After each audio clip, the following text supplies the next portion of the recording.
What's going on, guys? So the topic of today's video is going to be one that might be a little bit alarming to some people, and this is around how one customer could severely change the trajectory of your brand in today's world. You might be thinking, how does one customer completely eradicate the growth of my brand? Well, in this video I'm going to get to that, but let's take a step back. Let's do a little storytelling here so you guys can understand the framework of the situation, and I can provide you guys with information and value that will help you in this scenario. So I'm not sure if you guys have ever done this, but if you do like a quick search of pre-workout, very basic, like non-branded search term on Amazon, you'll get about 3,600 listings. Now, if you take those 3,600 listings and kind of figure out that a lot of them probably have, maybe multiple sizes or multiple flavor variants, pretty easy to understand there's more than 10,000 options if a consumer is looking for a pre-workout product. This topic is going to be surrounding Amazon. If we even take this a step back and you think about all the brands that maybe aren't on Amazon, that number could easily be closer to 20,000 options. And this might seem insane, crazy to some people that maybe haven't looked at just the grandness of the competitive landscape, just how many brands, how many products are out there in popular categories. But regardless of what category you do look at, you're going to kind of see the same story. There might be a little bit less, a little bit more, just kind of depends on the category and how popular maybe it is, how big the market size is. But with all these options, how do customers go through this kind of discovery, this journey to decide which out of those 10,000 or 20,000 pre-workouts that they are ultimately going to spend their hard-earned money on? If a customer's not reaching your brand through maybe a personal recommendation, they search for your brand on Amazon, or was sent by some type of marketing, be that paid, earned, owned, shared, whatever type of lever was pulled to get them to your listing directly. If they're not directly landing on your listing, how are they making that purchase decision? Well, there's usually like a self-selection model that a customer goes through. They first kind of qualify the product in this kind of idea of like, is this for me? A trend that's happening with this self-selection, this is this for me type of decision, is kind of caused at this point by millennial buying group wanting to have something that's maybe personalized to them or targeted towards them. That's also because social media has given brands the ability to target certain customers. A loop is created, like more segmentation, more fragmentation in the market. So consumers will kind of go through this self-selection kind of phase right off the bat to figure out, is this for me or is this not? In this particular part of the decision-making process, in terms of Amazon, the product title is usually the biggest driver of this. Amazon has kind of expanded how they present the product title, how that is also kind of populated within the algorithm in terms of search. So there's a big ability right there to hopefully get yourself into the yes section of the self-selection part. That initially, depending on like how detailed a consumer is, could potentially get you into a category that's a lot smaller competition-wise. After that kind of initial qualification happens, usually then a consumer's looking at a listing and trying to validate just the information and just trying to make sure it has all of the information that is on kind of their radar in terms of like needing to make sure they feel good about, from just like quality or just effectiveness, or maybe certain ingredients or anything that they're kind of looking for in a listing. And then secondly, and arguably probably more importantly, or maybe the most important, is a customer's looking to see if other similar customers, like what was their experience with the product. What I'm talking about with that last one, with other people's experiences, is surrounding like product reviews and just reviews in general. Reviews are great.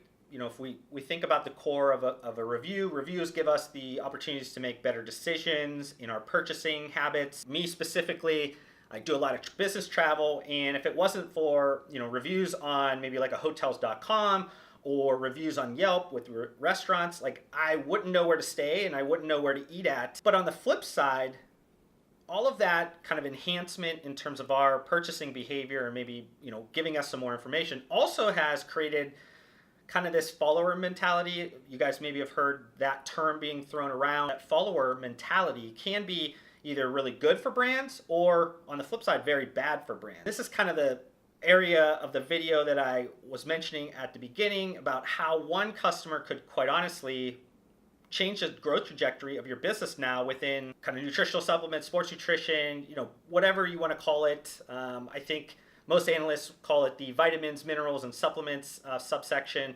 I think at this point, like Amazon controls a very big piece of that overall market share. And because of that, you have to kind of think about things within the variables that are within the Amazon marketplace. So product reviews are a huge area of Amazon. I just want to run down some information for you guys. If you're not aware of just how powerful reviews are on a platform like Amazon, various kind of surveys have been out for last couple of years, and all of them kind of allude to kind of the same estimates and in some immaterial kind of variation.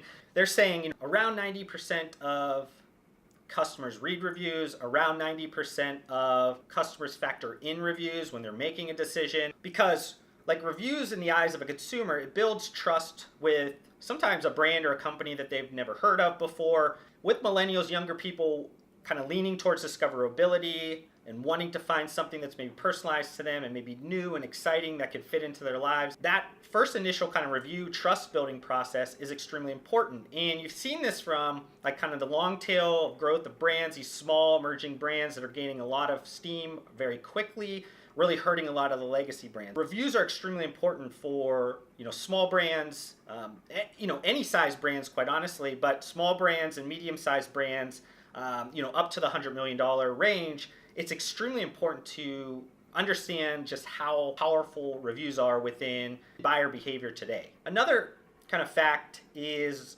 around 90% say that online reviews now are just as powerful as personal recommendations. And anybody that's been in business for a long time knows that like word of mouth, personal recommendations is always kind of the most powerful marketing tool that any brand has. Usually people are willing to buy what their friends are buying because their friends know them best, family knows them best. So they're not going to give them recommendations that maybe are bad because ultimately it just comes right back to them. So that's a super powerful thing. So if you think about this, like online reviews have kind of scaled the unscalable of this personal recommendation. And if you use it and think about it in the framework that way, you obviously know how powerful these could be. And with it being online and it scaling the unscalable, extrapolate that tenfold, 100-fold, and you can see how quick things could move. Now, on the flip side, the negative side of like reviews, and again going back to what I first kind of mentioned, was that again around 90% of people hesitate to make purchases on Amazon if a listing has no reviews or bad reviews. Reviews are a numbers game, especially a brand that is selling pretty decent. There is going to be some element of bad reviews, but it's about how you manage those bad reviews. So with bad reviews having such an impact as well, not just reviews in general, positive reviews are great, but negative reviews can just be as powerful. This is where things kind of get hairy for brands and why one person or maybe a few people could ruin the growth of a brand or slow the trajectory of growth for that brand. The personal recommendation, follower mentality of reviews, having its bad side, can, slow adoption, can create a ripple effect that also takes off the platform. Around 50% of people start their product searches on Amazon. They're utilizing it not as only a sales channel, but a branding, information channel. This is the go-to search engine for people that are looking at consumer goods. So if you have bad reviews, and maybe they even go and do some web rooming, which I think the term is called, which essentially means you look online but you purchase offline, it has ripple effects in that area as well. But just to think about like bad reviews in general, bad reviews on Amazon hurts the algorithm, which the algorithm effectively will rank you in terms of the search results. So this is kind of search 101. The lower you are on searches, the less chance you have at conversion or people even clicking into your listing.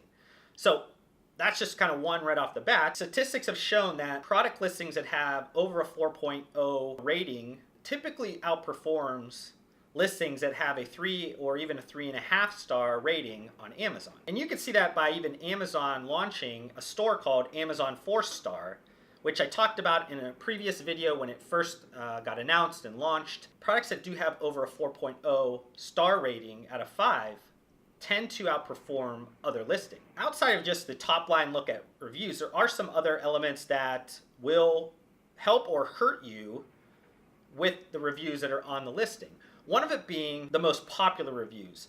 And Amazon utilizes like an up and a down vote to push the best, most helpful reviews to the top. So if you have a really bad review that's getting upvoted, that's going to show up all the time on the first landing page, which is extremely terrible for you. So that needs to kind of be looked at. It is customer generated, so unless you have like a drove of people that can upvote something, you're not going to be able to manipulate that all that much. And then also like most recent, you're going to have an option to either sort something by most recent or by most popular. So if somebody's looking for just kind of the most recent ones, you want to make sure that you're always kind of auditing those reviews. This is just a good recommendation at all times, is to audit these reviews. If you do get a bad review, make sure you are addressing those with the customer. This is just customer service 101. You shouldn't be just leaving it out there for everybody to see, especially if you're not going to address it and kind of help that customer get a good experience, a good customer experience with your brand. It has like a ripple effect with just people and how they perceive your brand. It's a good transition just to think about feedback loops, whatever you want to kind of consider them, for brands and like how they should value those in the grand scheme of their planning. Kind of the feedback loops that that I always kind of look at, and what I look at when I'm working with clients, or maybe even just evaluating businesses. I look at the overall review on Amazon.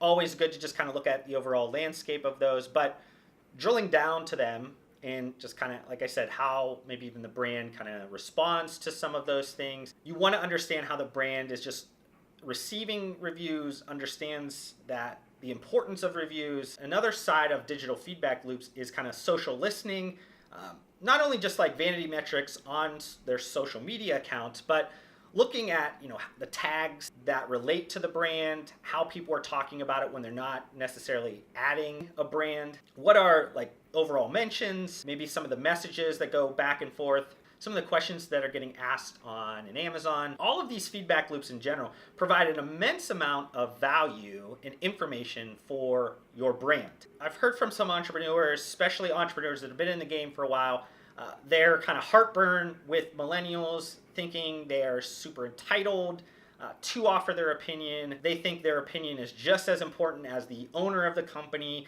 and they want to be heard.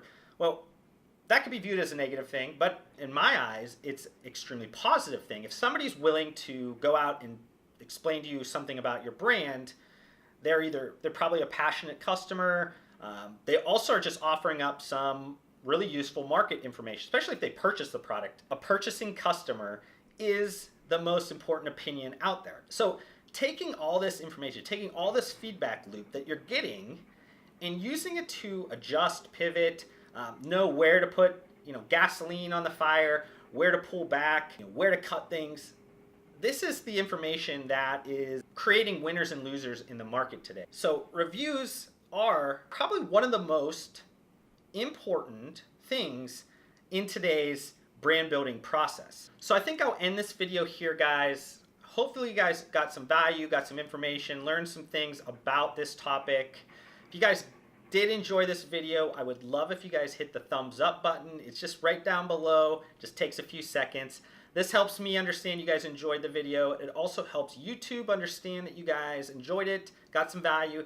They'll spread it out to a bunch of different people. That'll help me out. And hopefully these new people will subscribe to the YouTube channel, help grow my community a little bit more. And while I'm on the topic of subscribers, if you guys haven't done this yet, make sure you guys hit the subscribe button. Putting out videos a couple times a week so you guys don't want to miss anything.